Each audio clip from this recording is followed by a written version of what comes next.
Hi there, ladies and gentlemen, and welcome back to yet another cracking installment of the Map Round Show. This is the Built in California series. I'm joined by an amazing founder solving a really hard problem that's underwater. Sheera, welcome to the show. Thanks for having me, Matt. Happy to be here. No, it's great, man. So I've had the privilege of getting to know you and kind of like what you're doing in the streaming audio underwater category. Super unique, super hard to do. So lots to get into. But for our viewers around the world who haven't heard about you, what's your background? What's the origin story to Zygo? The biggest takeaway should be that I'm not a swimmer by trade at all. Played soccer in college. My co-founder wasn't a swimmer either. Both of us were hyper consumers of all things boutique fitness with various boot camps, SoulCycle, Pilates, boxing, and we as amateur adult athletes wanted to get into triathlons or do our first triathlon. And so our Achilles heel was the swim portion. And so we wanted to take a fun class that as an adult we could not learn how to swim, but learn how to swim better, form. I don't know when swimming becomes more intimidating. As a kid, you want to jump in the water all the time. And then as an adult, it's an intimidating athletic endeavor. So our first business was actually called Swim Team, and it was a 45-minute boutique fitness class. We hired actors in LA that had a swim background, so they were really charismatic. And we ended up finding one bone conducting headset from a small factory in China that we hacked with a splitter. It was very DIY, but operational costs were quite low. And our hypothesis was that people will take this class just like they take another sort of boutique fitness class, and swimming just hasn't been cracked in the same way that other categories have. And if no one came or people came and they didn't like the class, I would go back to being a lawyer. And I spent a couple months beta testing, and so we ended up signing up one pool and then multiple pools. We created the swim category on ClassPass, and the classes were quite small, but people were coming and they were coming back and they really liked it. And so we knew we had something, but the real takeaway there was that everyone was asking us about the headset because the only things that existed in the water were MP3 players, which I don't think anyone younger than me even knows what an MP3 player is, or they download or own music. Or there's like speakers above water, below water, but that's one to many, and it's not individualized. And so we didn't set out to then pivot to hardware, but with kind of the rise of what Peloton was doing and thinking that swimming was ripe for disruption in terms of it was just silent and solitary for a very long time, we quickly pivoted to focus on the hardware being the first streaming option for the water. Cool. Shara, so basically the problem is how do you stream high quality audio underwater? Yep. Yep. So I'm curious, how big is this problem? I mean, do swimmers like, I know you wanted to have this problem solved for yourself, but do you feel Right. like this is like of 1,000 swimmers that do swim, do they want audio? Like, is it an obvious problem that they have, or do you feel like this is a non-obvious problem that your customer has, and you're bringing a kind of a non-obvious solution to the table? Yeah. I mean, I am now sure that the market size isn't just us two, but I think we look at it kind of similar to way like previous to the iPod with running. Like we're not people swim, and they would swim without us. We're not saying that people won't swim without us who already swim, but I think previous to being able to stream audio as you go on a run with like the iPod and all of the innovation that's happened over the past say 20, 30 years, a lot of people, they ran and they were like, I love looking at nature and I love looking at the trees. And I would say now it's more ubiquitous. Most people, when they go on a run, listen to something, whether it's a meditation, a Peloton run, a Nike running club, something like that. And so for us, swimming is a really sizable market on its own, and it's growing year over year. And then we believe that one, given the opportunity to be able to stream audio from our consumer feedback and, you know, talking to people and also with running the classes, a lot of people's pain point when they swim is like, it's great, it's the best workout, but I hate staring at the black line all the time. Or like, I sing the last song that was in my head. And so it's one of those things that we still think we're in the low hanging fruit of, like, it just enhances people's swim, whether they're listening to a meditation or anything. And then there's also this much bigger latent population of people who might not have been spinners before SoulCycle or Peloton, but they were inspired to get, into a spin class. And now, again, it's a bigger market. We feel the same way about swim, where there is this latent potential of people who would swim if they had some motivation. That's where our app of guided classes come in, to be able to just press play on a 30-minute workout. You're guided through a workout and you're done. So again, we feel like the market's really big. We think there's like a massive potential for adoption in people who swim today. And there's a market that's growing as well, with that's not really had any innovation in a while.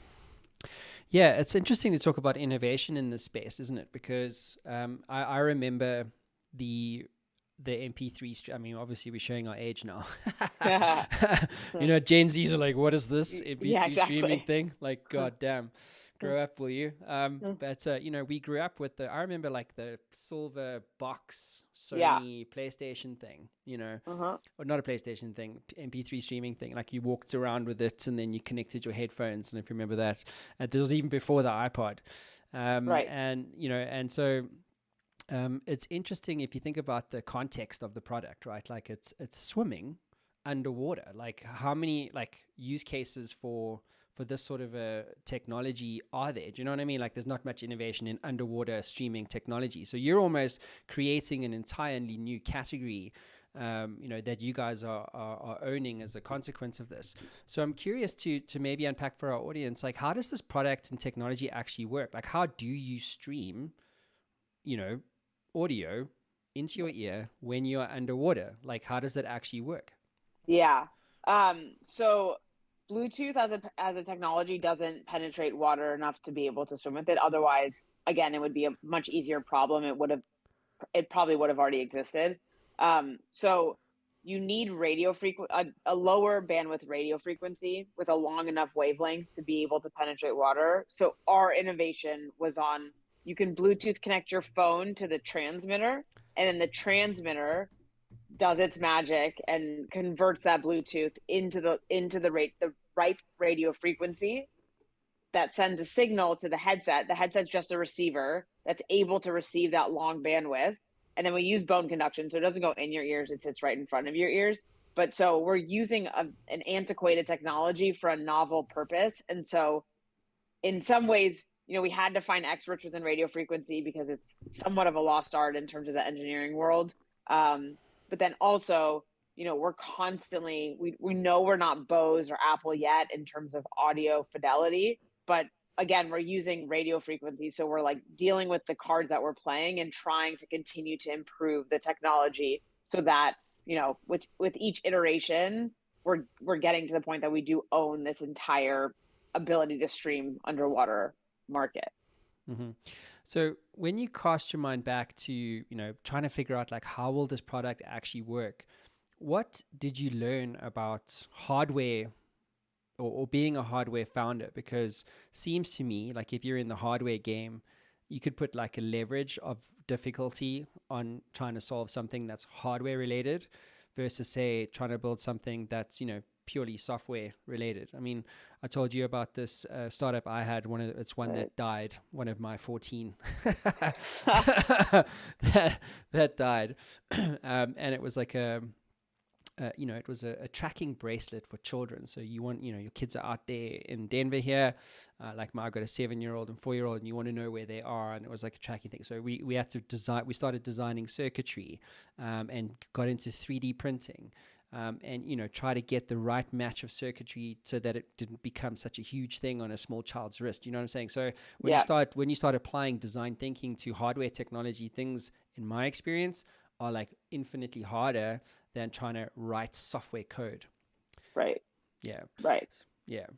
Yeah. I mean, I think the biggest one, I think it's true in terms of hardware is hard, but I think one of the hardest pieces of it is just how long it takes to iterate. Whereas like with software, you can write it, test it, and figure out bugs. With hardware, it takes weeks or months to get to one place that you test, and then you tweak one thing, and then it takes weeks or months to get to the second point. So that aside, I think the biggest learning that we had, and one of them, I don't know if it's, I think TBD if it's a true mistake, but something that we would definitely have done differently or at least explored is that with hardware, you can either build it from the inside out, meaning you can start with like, how is this going to work? The electrical components, and you make something that work. And then you also bring in mechanical. Okay, so like, how will this function? And last, you're like, okay, what do we want this to look like? Like, how can we cover up the internals so that it's a consumer facing product that is either, aesthetically pleasing, or it's rugged, or fill in the blank. Or what we did, which again, we paid a lot of money, we were like, we need to make it look very sleek. We want it to be like a premium product. And so we started with the ID concept, or the industrial design of how it's going to look. And we took that design, and then we found our electrical and mechanical team, and we're like, okay, so this is the design. Now we have to design the internals, but these are the constraints that you have because it needs to look like this. And again, we didn't know what we didn't know, but I think it imposed restrictions on our electrical team where they ended up making decisions that in the long run probably wasn't the best decision for the best product. And so we're now kind of going through like, how do we disrupt ourselves, of maybe then working from the ground up the other way of, if now we know all of the things that happen with this product, how would we design something from the inside out now so that it's the best product and we can worry about what it looks like later. And I think that's a big thing with hardware as well. Yeah, it's a good point, because how do you get out the building? You know what I mean? Like from a product Right. design perspective, because it's like, snap, dude. I've got to go. Yeah. I got to literally build the thing as if it's Right. going to market, right? And then here's 100 people. Here you go. Go play with it. And then you got to wait for that feedback to come back. You know what I mean? Like, and Right. then Yeah. re-feed that back to your electrical team or your hardware design team. And then Right. you got to keep, it's like this massive, it's like lift, shift, drop, lift, shift, drop. Yeah. So like, how long are those cycles typically?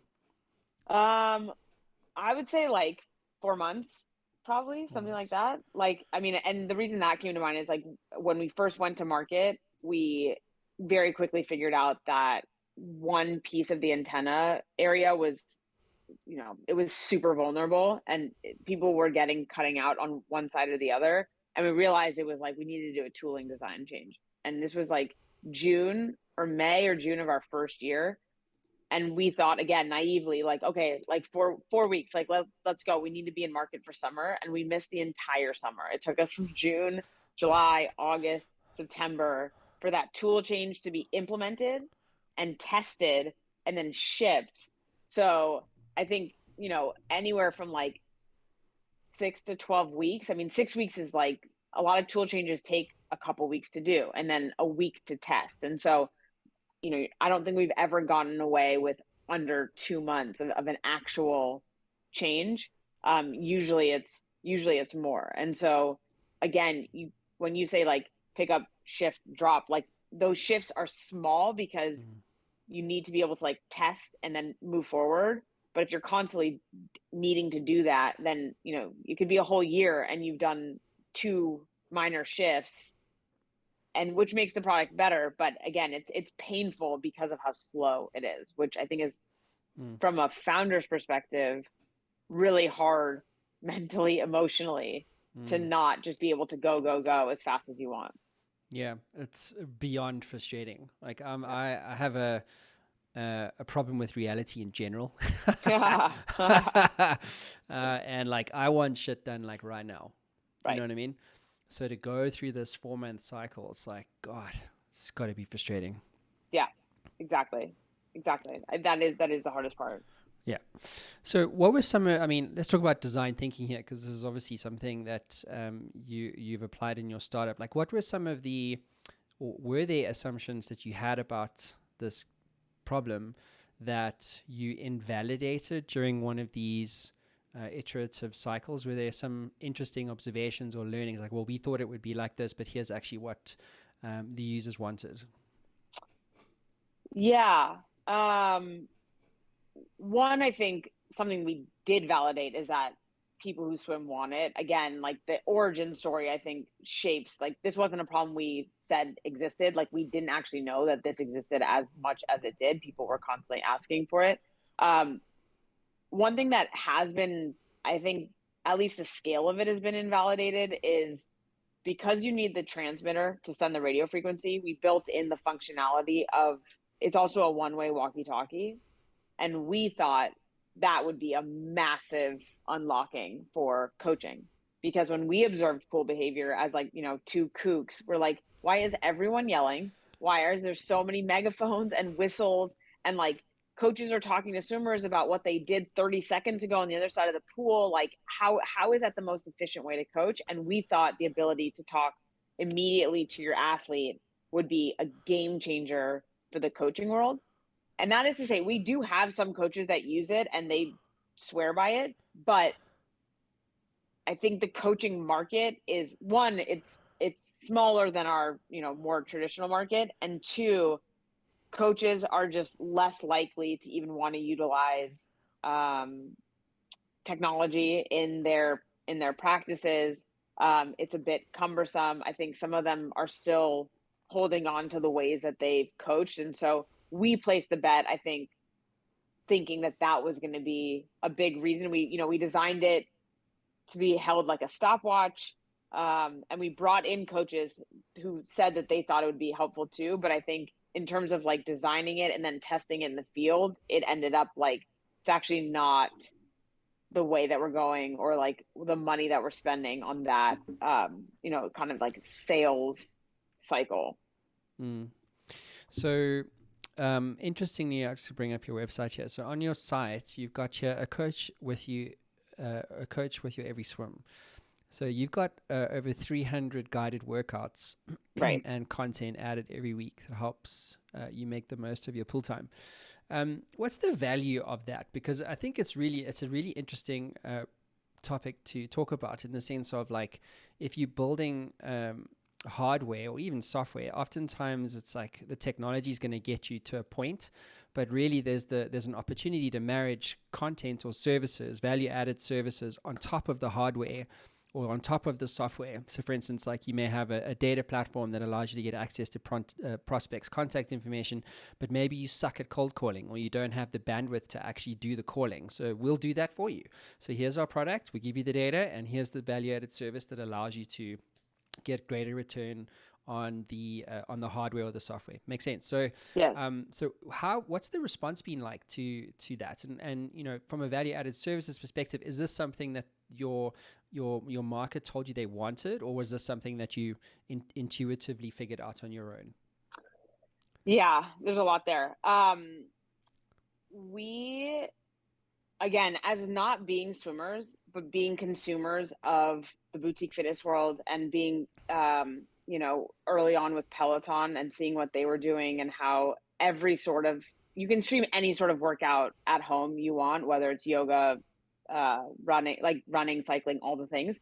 And so for us, because we started with the classes as well, we thought this was a good marriage of one, what's going on in like the fitness landscape, but two, for us showing up to a pool on our own and being able to listen to music is a step above. Like, okay, so we can get there. But the ecosystem of swim for us, or what we thought was able to kind of be broken into, was that swimming is solitary and silent. And it's like, how do you make it a little bit more community driven and engaging and having these guided workouts? So I, as a non-confident swimmer, can show up to the pool with my Zygo. I have a lane. I can press play on a 30-minute workout. I'm guided through a workout. I don't have to think about what I'm doing. I'm motivated by a coach, even if they're not there. The same science happens, like when someone tells you you're doing a great job, like, with any other sort of workout. And then also what we're building out in the software is metric tracking and being able to, it shows your distance or kind of gamifying it, like, hey, Matt, you just swim the length of the English Channel, or things that encourage you to swim more, to swim more often, maybe to share your workouts. Maybe there's like a leaderboard of like, you can have a family distance that you're going towards and people can add to that distance, and making swimming more fun and not as serious as a lot of, as people approach it in, or have approached it. And so the software side, like, I get it from a business model perspective, like it increases lifetime value and you're not just a one-time product. But it really comes from a place of like wanting to enhance the entire swim experience, both from like our own personal want, and because we also saw how people responded to our live classes and how people respond to connected fitness in general. And so for us, there's no difference of why swim can't be connected and why it can't have that same level of injection of motivation, for your daily swims. Mm-hmm. Yeah, it's a very cool idea. It's something that I would look for. You know what I mean? Like if I do Yeah. mountain biking, I'd want to have like a kind of a coach in my ear, so to speak. There's a great founder. I must actually connect you to him. His name's Steven. He runs a startup in Palo Alto called A Sensei. So there's, by the way, like because I'm quite privileged, I get to talk to rad people doing this, Yeah. solving cool stuff. And there's a lot of work around like AI, ML, computer vision in this coaching space. So the idea being is like, you go buy a Nike, in your case would be like a Nike, swimming outfit or whatever. And in there you have a sensor at various places within the unit. You don't obviously know about this, but it's tracking your movement in the water, and it's capturing all the, I'm saying like this isn't a real thing.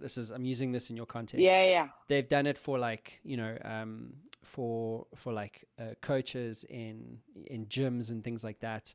But the idea now is that, that you're tracking and seeing your movement. So you can actually then compare swimmers, you can compare athletes, you can truly see visually how someone is performing under certain, sprints or in certain strokes, breaststroke, and that kind of thing. And it's truly fascinating. There's a lot of movement towards coaching, but using data, computer vision, AI, and ML to provide a kind of a. And the other thing also, like if you were playing golf and you had this Nike, shirt on, you'd actually hear Tiger Woods coaching you, but it's the AI. Cool. You know what I'm saying? Is that kind of like, do you feel like that's, I'm trying to get to the trends in the category because you're in the space, that's one of the trends that I see. What are some of the other trends that you see in this fitness wearables category that you're playing in? Yeah, the other big innovation or big player is Form goggles, or I think Fitness also has their own, but Form, they're smart goggles that project your stroke count and your lap count and your distance and your workout on your goggles, so you can see it in real time. That to us has been the biggest kind of, on a parallel kind of startup company that we've watched. In our minds, first of all, we think, rising tide raises all ships. Anything that brings like awareness to swimming is great. From our perspective, people aren't not swimming because they don't know their stroke count. People are not swimming because they think it's boring. People are not swimming because it lacks motivation. People aren't swimming because it's not fun. And so while I think there's a market of also people who want to know their metrics and their data, which is why we're building it into our app so that you can also have that, our hypothesis is a little bit different in that we don't think that it's like the data or the metrics that will really robustly increase the market size. We think it's just like an overall experience of enjoyment, of it feeling less intimidating as a sport. Otherwise, the other kind of innovations that we've seen are more targeted at competitive or extreme athletes that want that like nth degree of increase of speed or of stroke rate, whether it's something you put on your hand so that you can like really dissect your stroke and stuff like that. So some of them that we've seen, they start with trying to tackle like Olympians and professional swimmers, where our mindset is more of, the amateur. Like we kind of look at it like Lance Armstrong didn't need to support Peloton for Peloton to be successful. We would love to like also speak to a competitive market, but we're like the bigger recreational market is what we're going after. Yeah, I think you're touching on a very important point here in the sense of like, all boats rise with a rising tide. And I think it's such an important thing because if you're in a market that's declining, like that's not a good place to be. I've just had a quick look at TechCrunch Mm, in the wearables category. So it's up on screen for everybody. I'll send you the link, Sheera. So yeah. basically, the wearables category has been growing. There's currently, let's see, well, let's look at the investment. So in the last 12 months, $2.7 billion has gone into startups in this category. Mm, And there's a lot of acquisitions in this space. I've also been looking like, Gluco acquires Berlin-based health AI company Expert. Peloton, interestingly, acquired Atlas, also a wearables company, although their mm-hmm. share price isn't the best. Sure. It's Sure. got, I mean, Peloton was like that whole thing. And then, so it's interesting to see what's going on in this wearable space from an investment perspective. Speaking of investment, you guys have obviously raised a fair amount of capital. What have you learned about, investors' appetite to back a project like this? Obviously, it's a new category. It's underwater swimming. It's unique. I've never heard of anything like this. You built a product. What's the response been like from investors? It's interesting that you say that number because it's quite dry from a venture capital perspective. Um, Look, I think raising money is hard, right? I can only speak to it from my own journey. Raising money for early stage hardware, pre-revenue hardware was impossible. Raising money with hardware with some sales still felt impossible. And the response we got back, because we pitched everyone even before we had revenue. Again, we're bullish on it. We invented something, we have IP around it. Like the value is clearly there, and we feel like we're playing in our own pond, right? Like no one is competing with us right now, which is different than charging forward in a market where you have to just worry about market share. Um, so with that said, we pitched everyone and we got, I mean, the spreadsheet is endless of no's. Um, a big reason is one, a lot of venture capital just has like a hard, fast, I don't do hardware. Two, if they do hardware, then if they already have a hardware investment, they're like, no, we've done our hardware. We don't do all hardware. So they've had their one hardware investment. And three, something that we are constantly streaming or swimming upstream against the current is market size. People question the market size. Mm. So that's been the response back to us. The capital that we've raised has been from friends, family, small angels, and then some family offices that we've gotten in contact with that have been amazing supporters. They can write checks like a VC, but they act more like angels in a lot of ways. And so, to date, we've raised 5.5 million. It was not like an injection of capital. It was like hand to mouth. Like, can we pay? We get like a $5,000 check one month. And so it was on two different safe documents. And we, relative again to the connected hardware industry, that is like a very small amount to build a product from scratch and take it to market and self-finance all the inventory. And so we're pretty proud of like where we've gotten to, but do understand that what gets you to your first, say, 5 million in sales is very different than what can catapult you to 50 million in sales or something like that. Mm. So like walk us through like your actual approach to hitting up investors. Is it a case of like getting a database and going, hey, I'm, reaching out via email, making phone calls and things like that? Or is there a more, a different approach that you've used to reach out to investors to fund what you guys are doing?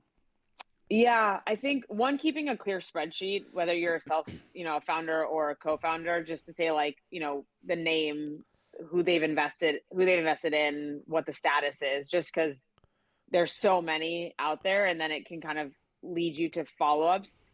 It's all the things. So one, I had never pitched properly, VCs. And so at the beginning, we sent out emails to our entire network, just basically like, this is what we're doing. We'd love to meet anyone that you have in the investment community. And I think until you've asked your network, you don't really know who's connected to who. And so we got some warm intros of people connecting, which is obviously kind of more of the gold standard. So you don't have to do the cold outreach. So we started with that. And then sometimes we would pitch someone and they're like, yeah, not right for us, but like, I think you should talk to this person. And again, just being one, resourceful, but two, just,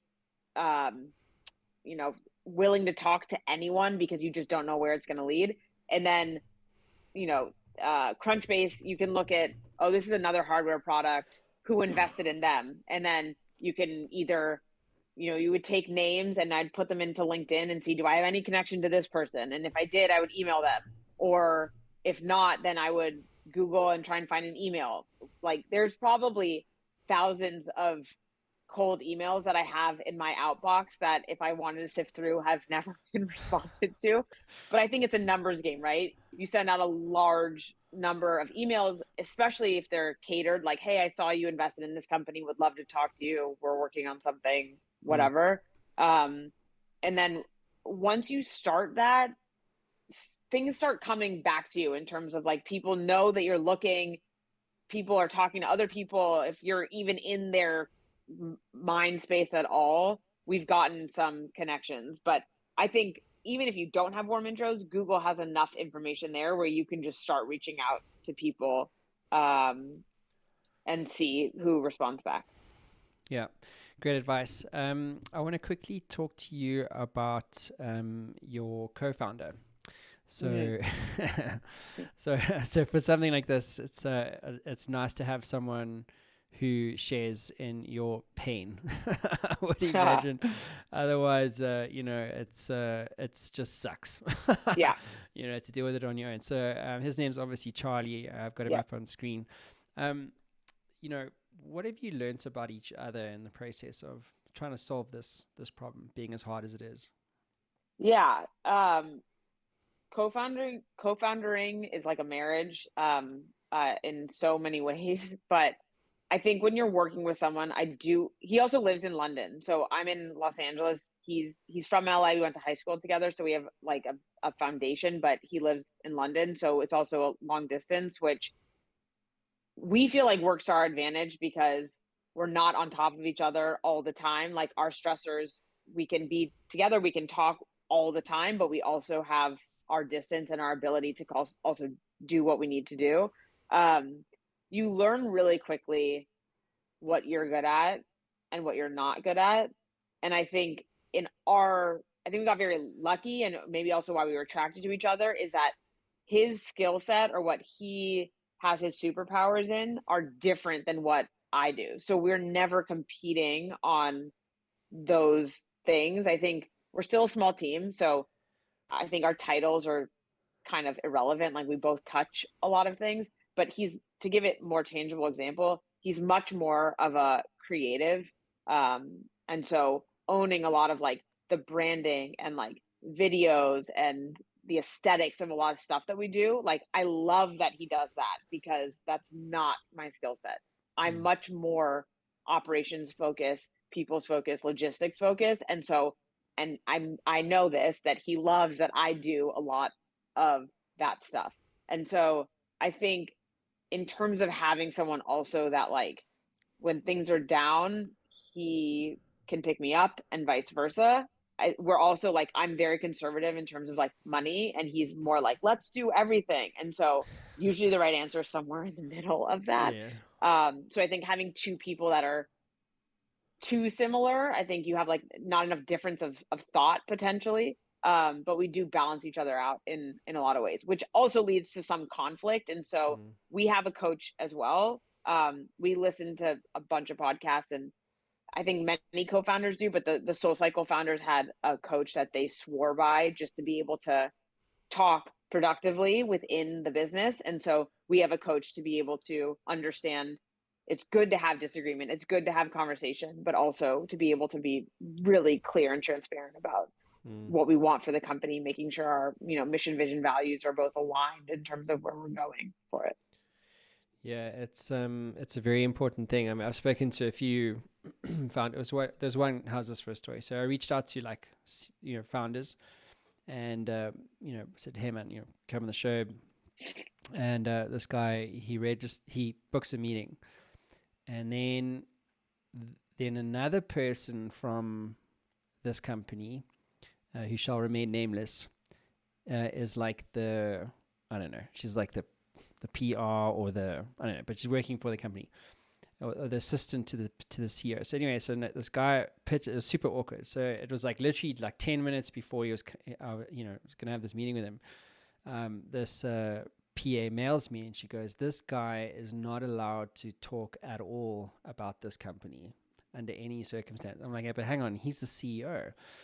So anyway, so clearly he didn't get the note, and then I was like, well, fuck it, I'm just gonna go and just tell him what I've been told. So I met him and I said, "Yo, I'm sorry, but I've just got this mail from this lady, and she said that you're not allowed to speak on behalf of the company." Well, he just launched into this like tirade. He was like, "Well, he's like this woman, this and that, and I'm the largest shareholder, this and that," and I'm like, but so what happened was, and it turns out, so now what actually happened was he was exiting, and let's just say, it was this like friction or this conflict. So he was on his way out, and then I met the new CEO, and he was like, "Yeah, like, the board just like, it's time for this guy to go, but I'll talk to you." Yeah. So it's a thing, right? And I think it's sad. I think it's really sad because it's a great company that build a great product, but I think like conflict resolution is as a founding team, when there's only two of you, because if it doesn't work, if the marriage doesn't work, like it affects literally everything. Yeah. Yeah. And like, I think we've always had our sights of it not just being, I mean, we have one employee, but it not just being us two. And so you also don't want to take for granted things that you just have between you guys, because how do you build that culture? How do you hire against your values if it's not so clearly laid out? Because if we ignore conflict between us two because we're like, oh, well, like we don't have children, so it doesn't matter. It's very hard, like once you do have those responsibilities, once you do have more people to manage, to then backtrack and be like, oh, well, we didn't have our house in order actually, and now it's just like total chaos of how people see us or what our entire company stands for. Mm. Yeah, it's great. It's nice that you have a coach that can help you work through these sorts of things. Yeah. So I'm gonna have a bit of fun with you. So I'm gonna give you the keys to the Matt Brown Show time machine. So here they are. Don't crash. Thanks. Don't crash. Go to the right dates, okay? But the date is day one, right? So if you cast your mind back to day one and you're like, "Yo, we want to do this thing," what advice would you give yourself about building this company? I think I touched on it, but I would tell myself to build it from the inside out, or to really spend more time on how it will work and not on what it will look like in the beginning. Mm-hmm. And is there something that you would do differently? I think that's one thing I would do differently. I would find our electrical engineer before anything. I would tell myself that's what that's what I needed to do. Um, and then I think also, I mean, this might not be as like rooted in the hardware aspect, but I was so worried I mean, I'm still worried all the time, but I was so mentally just like focused on what could go wrong, or what wasn't right, instead of like taking like bite-sized chunks of like, okay, this month I'm going to do like this market research, or I'm going to talk to this many customer or potential customers, and like continue to learn and then check that off. Because I think I was doing that, but I allowed so much of my mental energy to go towards like worrying, as opposed to just focusing on how, like, what things I could do to enhance my confidence in the company to continue to build kind of the story we're telling, and in terms of like the fundraising pitch as well. So I think it's more just like on the emotional side of things. Yeah, I know. It is an emotional thing. I mean, like there's this external game of business, but oftentimes like it's a inner game that you actually have to manage every day. I mean, Totally. I get like, I mean, there's a show I'm going to release probably this week. I spoke to a coach. His name's Matt Savrick. Charges a Hmm. ridiculous amount of money to coach people. Yeah. But great guy, and we were talking about like because he's by the way coaches professional athletes, high performance like business people, CEOs, and things like that. And I said to him, like when you think about all your customers, like what are they? Is there something that's universally true about all of them? And they all suffer. He said, Mm, like they all suffer, like they all feel overwhelmed. They to your point, like they don't know what to prioritize when. They don't know right. if they're taking on too much, or too little. They're dealing with imposter syndrome, Hmm. and all these kind of things. And it's a conversation like I don't think that I think as a community of founders, like we all love to live our social media timelines. You know what I mean? It's Yeah. like, look how successful I am. But actually, it's like, well, look how much failure I've had. Like, and the conversation around failures is almost taboo, Right. because Right. God forbid you got judged on social media. Right. You know what I Right. mean? Yeah. Yeah, but Yeah. it's a hard thing to it's a hard conversation to have in an authentic, transparent way, because there is this fear of judgment. Totally.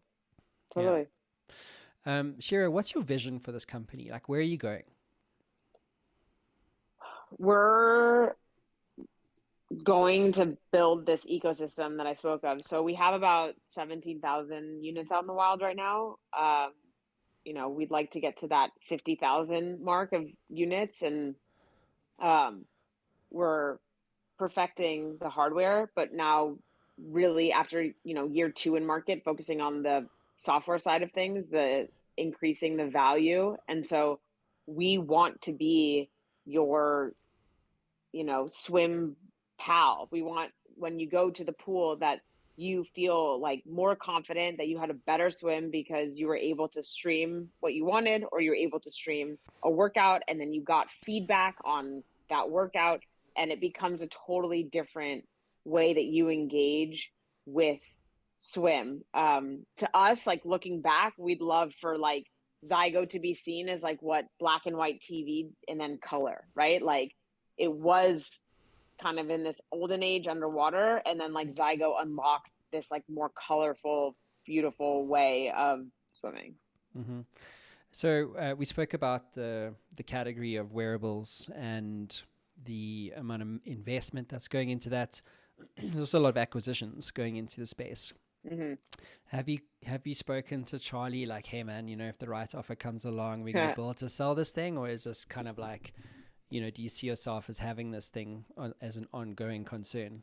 Yeah, it's a really good question, and it's one that we've spoken about with our coach, because I think that it's kind of trying to preempt. You can't preempt everything, but if you're not aligned in terms of like what you see for the company, and we're very aligned. We never built this to sell it. Like we built it because we wanted to grow it. However, we feel like there is an ecosystem in the connected fitness space that with the right partner, both of us would love the opportunity to be a part of a much bigger, so that you can run, bike, swim with one company and being able to take it to the next level.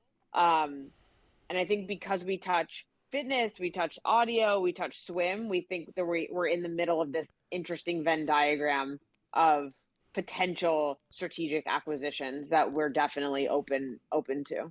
Mm, it's good. I like my personal thing is like, so my mentor, he owns hundreds of businesses Mm. because he can. Yeah. He's like that guy.